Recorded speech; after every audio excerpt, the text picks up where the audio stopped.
Good evening. Thank you for joining us tonight to commemorate Tisha B'Av. I'm Rabbi Joel Nickerson. I'm Rabbi Beau Shapiro. And I'm Cantor Lisa Peicott. Tonight is the most somber of Jewish holidays. Not even really a holiday, more a memorial and a commemoration. Traditionally, this is the time where no other day except Yom Kippur do we fast for 24 hours. So right now, Jews across the world have begun their fast, a fast that will last until sundown tomorrow night. And this is our opportunity to mourn a whole chronology of challenges that have faced the Jewish people throughout all of Jewish history and the history of the world. And so whether you decide to fast or not, tonight what we are doing is really marking this transition that for the next 24 hours we are allowed, actually commanded, to sit in the pain and the loss that not only have we experienced historically, but of course so many of us are experiencing today. An incredibly appropriate year for us to be able to take those 24 hours to sit in the pain that comes with this holiday.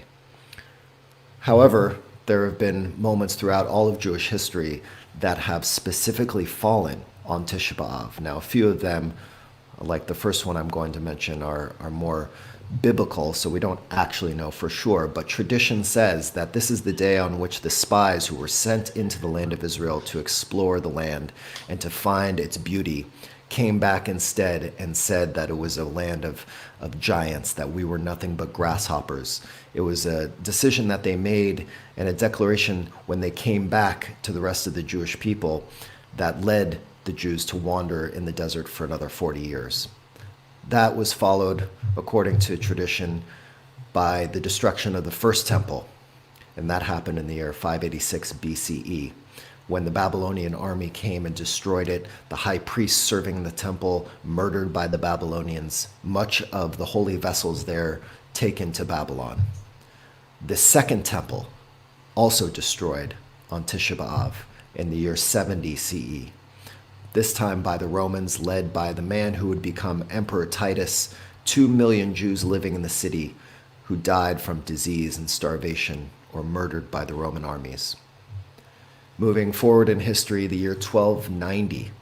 In July of 1290, a general expulsion of Jews was ordered by King Edward I, and he made it clear that by November 1st, all Jews had to leave the country or face execution. And the Hebrew date on which this edict was announced was the 9th of Av, Tisha B'Av. About 2,000 Jews were exiled. In 1492, the expulsion of the Jews from Spain, on July 31st again, Tisha B'Av, the 9th of the month of Av, where practicing Jews living in Spain had to make their final decision, convert to Christianity or leave the country. On August 1st, 1914, again, the 9th of Av, World War I began. Germany declaring war on Russia, opening the gates of fire and fury and death that would plague those countries in that part of the world during World War I.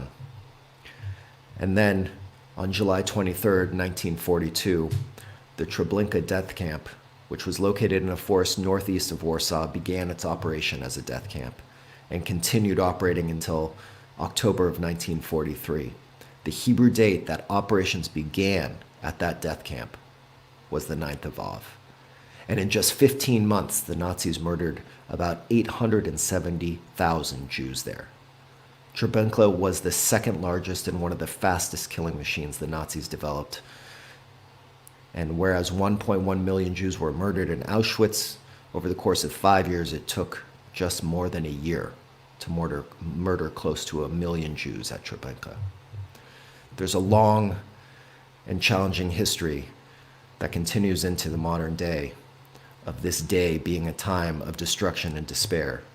And so tonight really is our opportunity to commemorate that. How do we commemorate all of these atrocities that have befallen our people through so many generations, so many centuries, and the atrocities that we still face in our own lives, the loss that we face in our own lives today? Well, this evening, as we've come together, we will join together in an opportunity to heal, to learn together, to sing together, to study together, to reflect together. And a bit later, there'll be a chance for all of us to reflect and participate in a way in which we will each be able to engage with one another. It's customary on Tisha B'Av to study and chant the book of Eicha, the book of Lamentations, as a way to set the tone for this commemoration. As many of you know, Jewish prayer is based on music and melody. There's a certain melodic theme for each prayer service, day or night, holiday or Shabbat. We have a set way of chanting Torah and Haftarah for Shabbat, which is different than what it sounds like for the High Holy Days. Each melody is distinct and unique and is meant to set a mood for the prayer service. And the recitation of Eicha is no different. With its unique melody that is only heard this one time a year. We will hear the chanting or the beginning of the chanting of Eicha in just a few moments. But first, we're going to learn a little bit about the text and the chant of Lamentations can teach us about today and what we're all experiencing in the year 2020. In his book, Musicophilia, author and physician Oliver Sacks speaks about the emotional flatness that he experienced following the death of a loved one. He was able to go about his daily routine, but on the inside, he felt numb. One night, to break the monotony of his week, he decided to go to an orchestra concert. And as soon as the first notes of the strings played, he felt all of these welled-up emotions burst through and tears were dripping from the eyes. Music had allowed him to feel. This is the power of music and melody to cut through our hearts into the deepest parts of our souls, allowing us to connect and to feel the world around us. The cantillation of the melody for the chanting of Eicha on Tisha B'Av is distinct and, in my opinion, is one of the most beautiful of our cantillation systems. The markings create short fragments of sentences that embody the sound of someone who is wailing or someone who is mourning. Each verse's trope markings are disjointed, creating a pause in the recitation, almost like there is a gasping for air, as if the speaker is struggling to get out the words.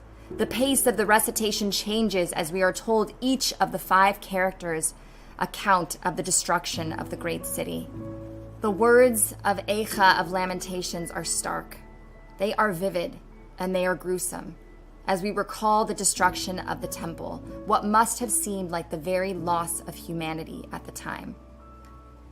Historically, on Tisha B'Av, we mourn the destruction of the temple, but we can admit tonight that we live in a very broken world. Every night we turn on the news and we watch COVID deaths rise and infections rise. We see systemic racism and so much anger and hurt in our world. We see the nastiness of a broken political system and a suffering economy. We throw our arms in the air and we say, Eicha, how? How could something like this happen? Tisha B'Av is a sacred time in Judaism that is reserved for mourning. A time to allow the dams of welled-up emotions to burst through the surface. But tomorrow, at the conclusion of Tisha B'Av, we rise from our absolute low. We rise from our place of mourning, and we face a new day. A new hope that even though we know that the actions of humans have the potential to destroy the temple and to destroy the very world that we live in, that we, each one of us, brick by brick by brick, action by action, that we have the potential to restore our world to its greatness.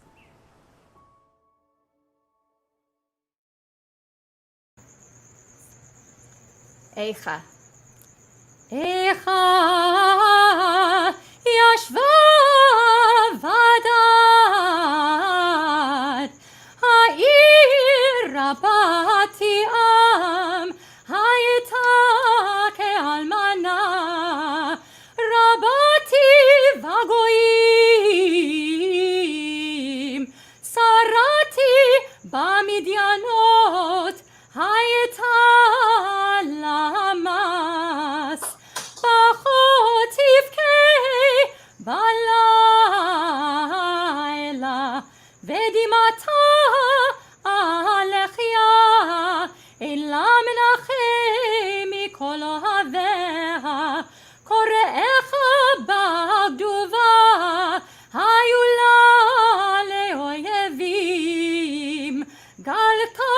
יהודי מעוני ומרוב עבודה היא ישבה בגויים לא מצא מנוח כורפיך השיגוך בין המצרים דרכי ציון אבלות מבלי באי מועד כושעריך שוממין כהניך נאנחים בתולותיך נוגות והימלה. As is traditional at the end of the chanting of the 5 chapters of Lamentations, we recite keynote, Psalms of Mourning. This is Al Neharot Bavel, by the waters of Babylon we wept. By the waters of Babylon, we lay down and wept for thee, Zion. We remember thee, Zion. By the waters of Babylon, we lay down and wept for thee, Zion. We remember thee, we remember thee, Zion.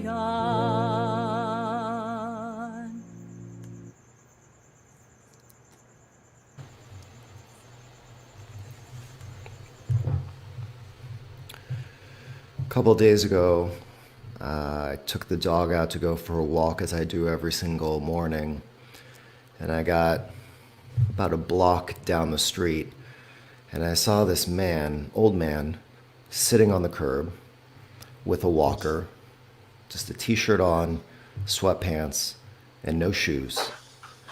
And I decided I couldn't just keep walking. I needed to stay there. And so I asked this man, "Are you okay? What's going on?" It turns out that clearly he had dementia. And as I tried to speak with him and communicate with him, I saw in his eyes a sense of pain and fear and frustration and sadness, all these mixed emotions. And of course, there I was also feeling this, not only empathy for this man who was clearly lost and on his own, but also it made me think about the world in which we're living right now, a world where I feel sometimes just like that man, where I feel lost, where I feel scared, and also angry and fearful. And I've had so many moments where even though I may only be down the street from my house, I feel lost. And I don't think I'm the only one who during this time is feeling lost at those moments where we feel potentially so close to our home, potentially even in our home, and yet also so far away from what home represents. And that's what this holiday is saying to me this year. This time where there is this pain and this anguish, where we look out at the world and where it's disorienting. We don't really understand what's going on. It's frustrating. It gives us anxiety. And Tisha B'Av is all about that. That is exactly how we are supposed to feel on this holiday. And I'm usually someone who's very optimistic. I like to see the world as a place of opportunity. But I'm really trying tonight, and I hope you can too, to allow yourself to sit in some of that pain and some of that anguish. Because our tradition has given us permission on this one day of the year to be able to do that. And it makes me really think about one of the most poignant stories in the Talmud about this holiday, because the rabbis struggled to understand why the temples were destroyed. In one passage in the Talmud, they talk about that there were 3 things that were happening that led to the destruction of the temple, that it was idolatry, provocative sexual behavior and bloodshed, and that that's what led to the destruction of the first temple. But what about the second temple? It wasn't those same things that destroyed the second temple. So they tell a story about two men, one named Kamsa and one named Bar Kamsa. There's a man who's throwing a party. And so he goes and he tells his messenger, I want you to go out and I want you to find Kamsa. I want you to find my friend and I want you to bring him back so that he can enjoy this party with me. But unfortunately, the messenger goes and brings Bar Kamsa, someone who actually is the host's enemy. And so the enemy is there at this party. And the host sees him and says, what are you doing here? Get out of here. And Bar Kamsa says, well, since I'm here, please just let me stay. I'll pay for whatever I eat or drink. And the host says, no. And so Bar Kamsa says again, then let me at least pay for half the cost of the party. And again, the host says no. And then Bar Kamsa says, well, then let me pay for the whole party. And the host says, absolutely not. And he took him by the hand and he threw him out of the party. And so the rabbis who were sitting there at this party, because this was a very popular man, they sat there and they didn't do anything. And so Bar Kamsa says, you know what? Not only was the host disrespectful to me, but the fact that the rabbis were just sitting there doing nothing, clearly agreeing with this man, that is so upsetting that I am going to go to the Roman government and I am going to tell the emperor that the Jews are rebelling against you. And so he goes to the emperor and he says, the Jews are going to rebel against you. And the emperor says, how am I supposed to know? And so this man says, I want you to send a calf, an offering that they would offer on the altar at the temple in Jerusalem. And so, of course, the emperor says, okay, I'll send the finest calf. But on that journey from the emperor to the temple, this man, Bar Kamsa, makes a blemish on the calf in a way that makes it impossible technically for it to be sacrificed as a pure animal on the altar at the temple. And so he gets there, and then the Jews have an argument, the rabbis have an argument. Well, should we offer this blemished animal in order to bring peace with the emperor? Because if we don't offer this beast, then the emperor is going to think we're being disrespectful and trying to rebel against him. Or do we offer it and go against our tradition up until this point? And they go back and forth, and they finally make a decision that the rabbis don't actually say what ends up happening, but they say that because of the argument of the rabbis and because of this story, the second temple was destroyed. So why was that temple destroyed? Because of the concept of sinat chinam, they call it, baseless hatred. That hatred is what leads to the destruction, not only of the Jewish community with one another, but can lead to the downfall of all of humanity. And I feel like right now, there is so much hatred out there. There is so much rage and frustration and all that pent-up anxiety that we're feeling as we're sitting in our homes and we're looking out at a world where there are thousands of people dying every single day in our country, not just even the world, our country. That we, in this 1 year, had a man there was a knee on his neck for over 8 minutes, and he died while all of us could watch that. Where murder is becoming something that we're getting used to, where those numbers of death, all those deaths that we see every single day, are getting to the point where we are asking questions such as, well, what is an appropriate number of people who can die per day from COVID? It's a very scary world right now. And it's been a scary place for Jews throughout all of history. But the rabbis are trying to teach us that there is a way through that. That what we have to fight against is the desire sometimes to allow that rage to just bowl over everything else. And that's what we have to be really cautious of. And I think that's why this year, Tisha B'Av, is so relevant to the world in which we're living. Because there is a lot of senseless hatred out there. And it's not something that we can ignore. It turns out that that man who was down the street, that man with dementia, his name was Morris. And Julia came, I called her, and she came and she stood with me. And we saw a man walking by. He had his 2 dogs across the street, and we said, "Do you know this man? His name's Morris." The man said, "No, I don't know him." I knocked on the doors of the houses. I ended up calling the police, and they came. And as soon as they came, actually, right at that moment, this man's grown son comes down the street with the man who had been walking his dog earlier. And it turns out that that man had called his wife as he was walking the dog. And it turns out that his wife knew this man's family. And so then the man walked over to their house and got this man's son and came over. And there was a sadness in this man's eyes as he looked at his father, who was sitting there on the edge of the curb with no shoes on. A mix of embarrassment and sadness. He was brought to tears. And yet at the same time, as we all stood there together, the police, this man who was walking his dog, who I still don't know his name, Morris, his son, there was a little sense of hope in that moment. Because what happened there was the antidote to that senseless hatred. It was the ability to remove anonymity from our world. It was the idea that there were people who came together to try and help someone in need.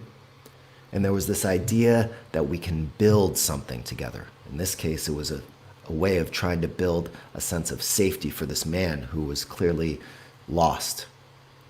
But that's what I think the message of hope that comes with Tisha B'Av is something that we really need to be focusing on right now. What are we going to build?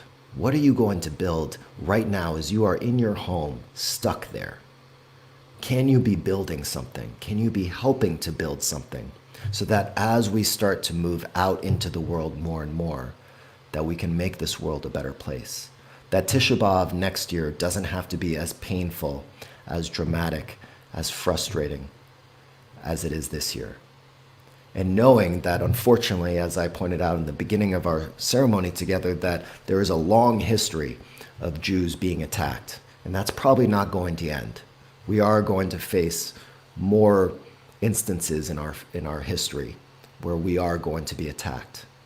And yet, if we can work on building, if we can move away from that senseless hatred, then we have the opportunity to rebuild, not necessarily a temple in Jerusalem, but we have the opportunity to rebuild a society that is based on love and hope and optimism.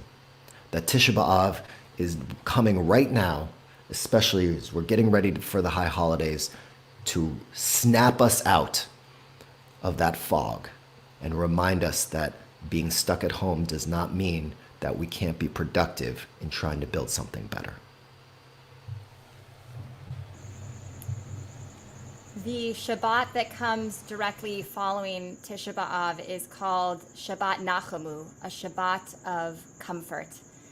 And even though we ask for God to comfort us, what it really comes down to is that Nachamu is an imperative, it's a command. We are the ones that have to give that comfort. Nachamu Ami.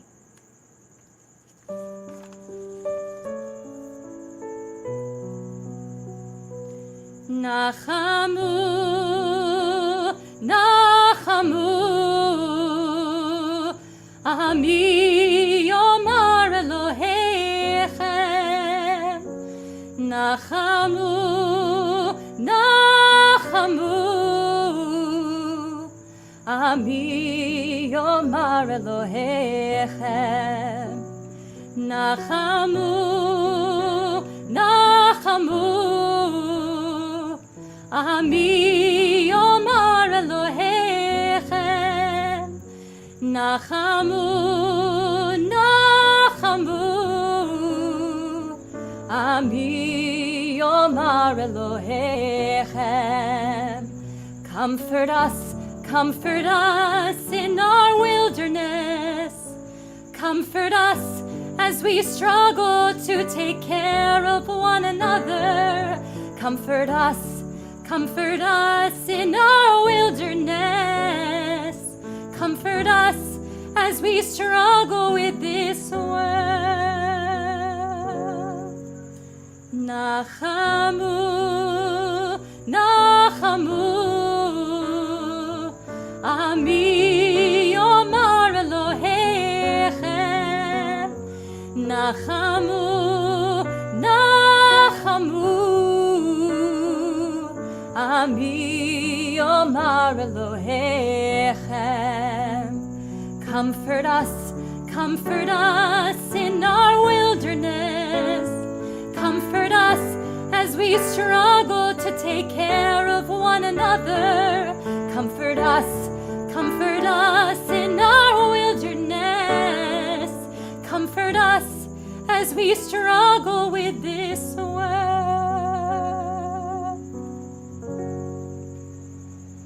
Nachamu, Nachamu, Ami Yomar Elohechem. Nachamu, Nachamu, Ami Yomar Elohechem.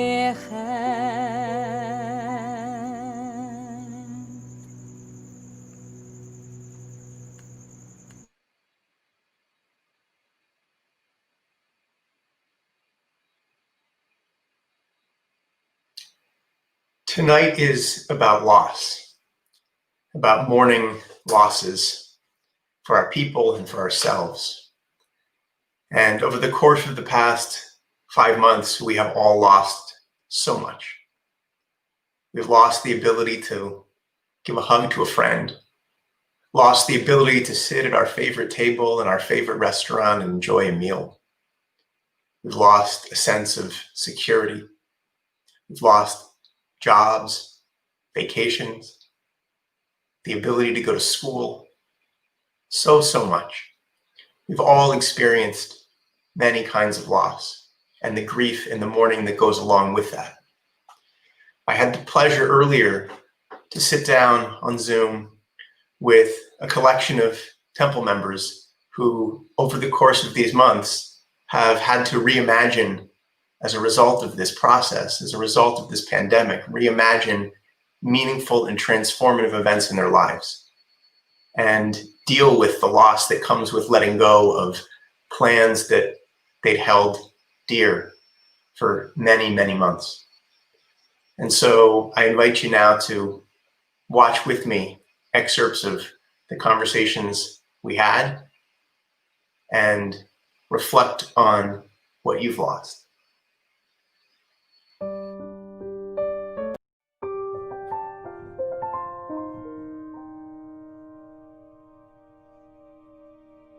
It's definitely been a series of ups and downs. There's sort of highs and lows, and I think that's what we've been trying to make sure we keep talking about with one another and with our girls.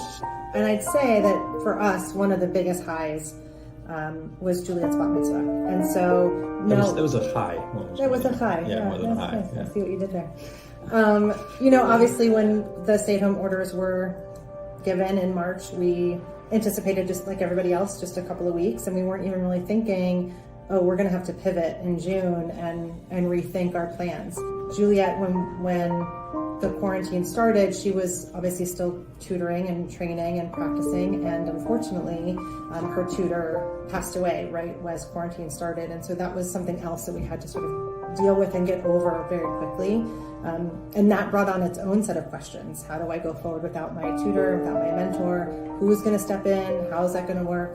And thankfully and graciously, Cantor Gurney stepped in and was really wonderful. And Rabbi Eshel was very instrumental in helping her make the final decision to not postpone her bat mitzvah, which was an option. Every bat mitzvah is about your children's life journey, their Jewish journey into Jewish adulthood, and that's what it was. It wasn't bogged down by the caterer and the party and the favors and the dresses and all of that. It really was just dialed back to the basic of what it was sharing this moment, this really intense, special moment with the people that matter the most in our lives. And we're still planning on doing a bigger celebration, but for me personally, I don't feel like we even need it. I feel like we did what we needed to do, and we did it in this really special and unique way. And it was really beyond what I would have expected. Same. Danny and I met 2.5 years ago. We got engaged. We planned this unbelievable, wedding. It was actually going to be in Italy. So we were fortunate to have a ton of our friends and family RSVP yes. And then, the whole entire thing was planned. And I think it was just a couple of days before we were sending out the invitations, the safer at home order came into effect. And so it became very real that we needed to make this decision of what do we do. And so we ended up setting a date, and we just got married 2 days ago in my parents' backyard. It ended up being this very intimate, sort of low key, the opposite of what a wedding in Italy would have been, but it was the most perfect. And I don't think that we could have really imagined it any other way, even though the whole other way was already planned. Yeah, and I think the fact that we made the decision to cancel and then not right away rebook helped us kind of, move forward rather than backwards. We have some friends that it was supposed to be in June, then they rescheduled for August, now it's December. And I think that helped us kind of Give us resolve. Yeah, 100%. I had most of my traditional senior year of high school outings, canceled, such as prom. We have a couple of special ceremonies where we, figuratively light the candles to the rising seniors to become the new leaders on campus. But the biggest one that was really affected, I guess, was my graduation.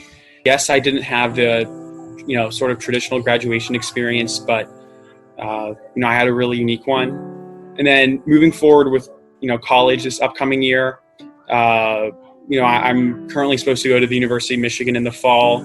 I've been considering taking a gap year, and which really isn't something I really considered too much before, but I feel like one of the things I probably want to do is maybe work out in nature, at a state park or a national park, and I think that's a really good opportunity that I probably wouldn't have considered or wouldn't have thought about if it hadn't been for this time that we're living in right now.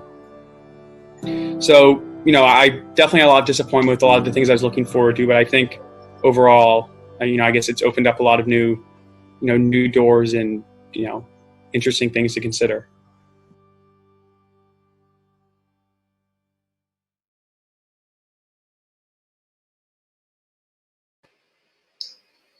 We have all lost a lot these past 5 months. And so now we'll take a few moments of silence to reflect on that which you've lost and that which you are mourning.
One of the challenges with this new reality is that, this is the kind of ceremony where it would be really powerful for us to be together and to be able to do something together in person. And so Cantor Peicott and Rabbi Shapiro and myself wanted to try and come up with some way where we could make this somewhat interactive, where it's not just our voices and the voices you heard of some of our congregants, but also to somehow incorporate your voices, your loss, what you're mourning into this evening, and to somehow ritualize this, because one of the most brilliant ways that our tradition has learned to bring more hope and optimism into the world is to form ritual. And we ritualize basically everything. And so we wanted to try and come up with something for tonight. And so what we'd like you to do is, if you're feeling comfortable, for those who are on Facebook or YouTube, and we know that some of you have been offering comments already, we can see those. And so what we'd like to do is for you to offer your own reflections. What is it that you are mourning? What is it that you've lost? And what we'd like to do is for you to write that in the comments on Facebook or on YouTube. And Cantor Lisa is going to write those down as they come up, and we're going to share some of them out loud. And what we're going to do is we're going to make that whole list, and Cantor Lisa is going to burn that list. Because there's something in our tradition about sitting in ashes. It's a statement of mourning, that we would sit in ashes and sackcloth. And traditionally, even during Tisha B'Av, you're supposed to be sitting on the floor as you hear Eicha. So what does it mean for us to burn away those things that have been detrimental pieces of our existence recently?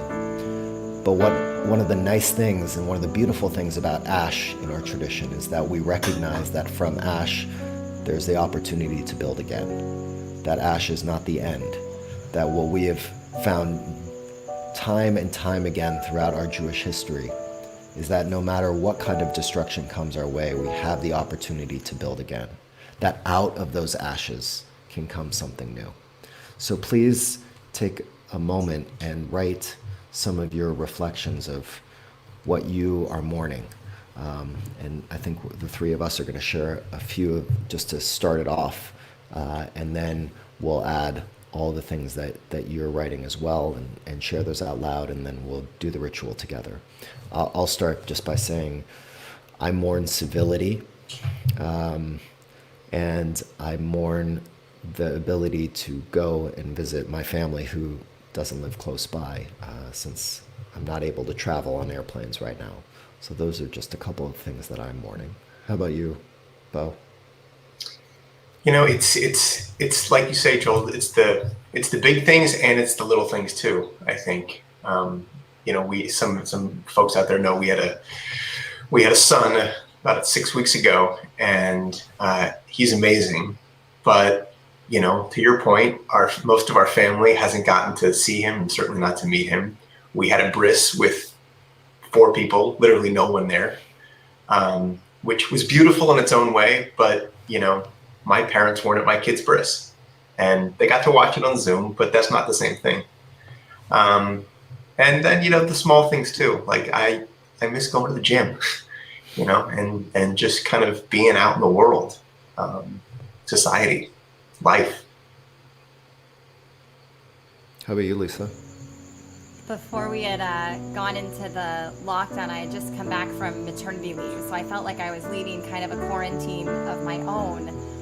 But, you know, he was 3 months old when that happened. And, you know, thankfully we can see my mom and my dad, but he hasn't seen his other grandparents. He hasn't met the other side of his family. The family that lives within, you know, 10, 15 minutes of us here has to come and visit him through the nursery window because they're out and working in the world, and we don't want to have to risk, you know, anything for my parents or for our own safety. I miss things like Starbucks. I miss being able to walk into Starbucks and order what it is that I want. And I'm sad for our children. I'm sad that, you know, mine is so young and fortunately will not remember any of this, but every time I see, you know, a 5-year-old with a mask on whose mom is telling him that he can't run up to the dog or he can't say hello to the neighbor or get too close, you know, my heart breaks a little bit.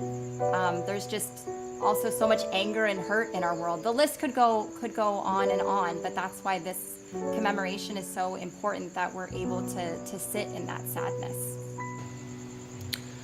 Thank you. Let's start sharing some of the things that people have shared. Thank you for those who are sharing comments.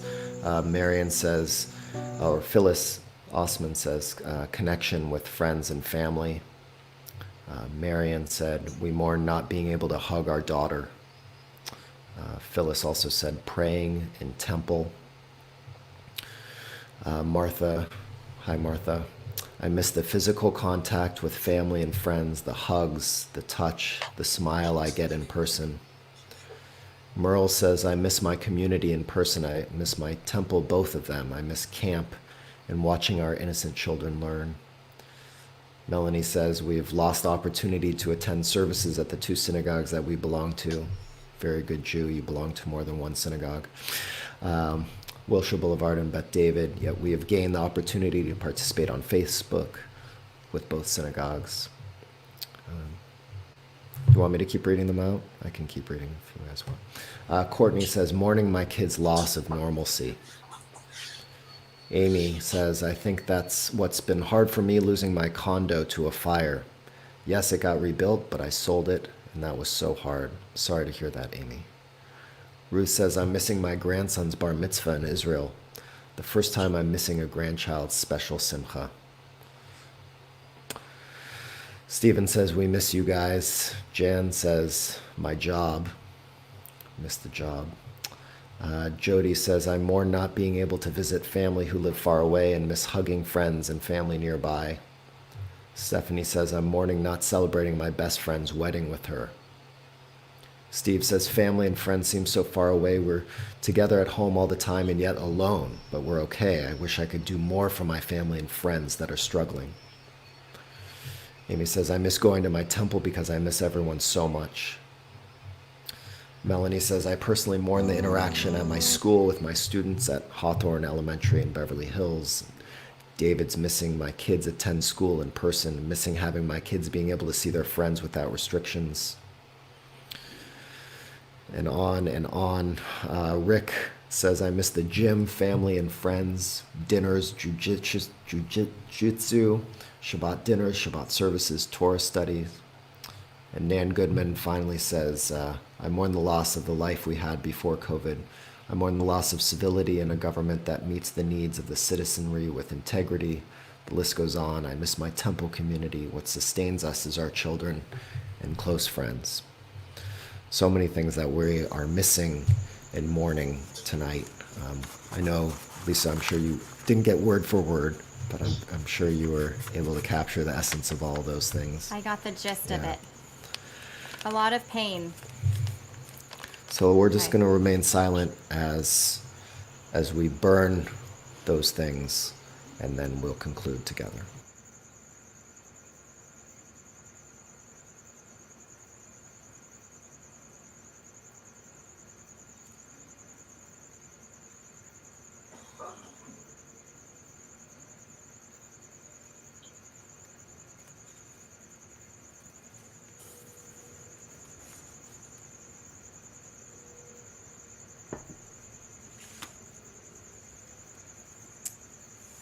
We started this evening with the chanting of Eicha, which starts with a question. Eicha, how? How can any of this happen? As we conclude our sacred time of mourning together this evening, I want to ask you that question again. Eicha, how are you going to fix the brokenness in our world? Eicha, how are you going to be our light in the darkness? Eicha, how are you going to make a difference not just in your own life, but in the life of others? Eicha, how are you going to bring about peace to our very broken world? We're going to conclude this evening with the words of Oseh Shalom, a prayer for peace. Oseh Shalom bimroma,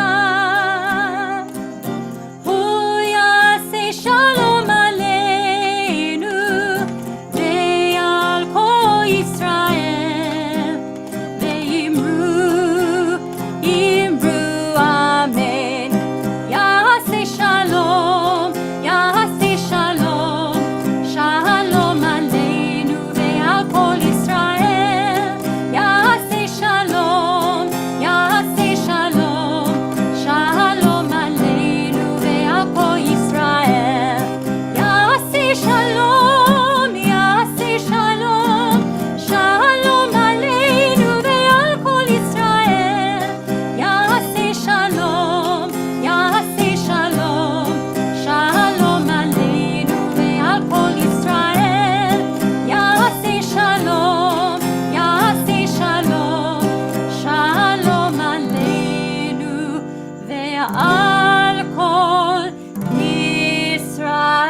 Thank you all for joining us this evening.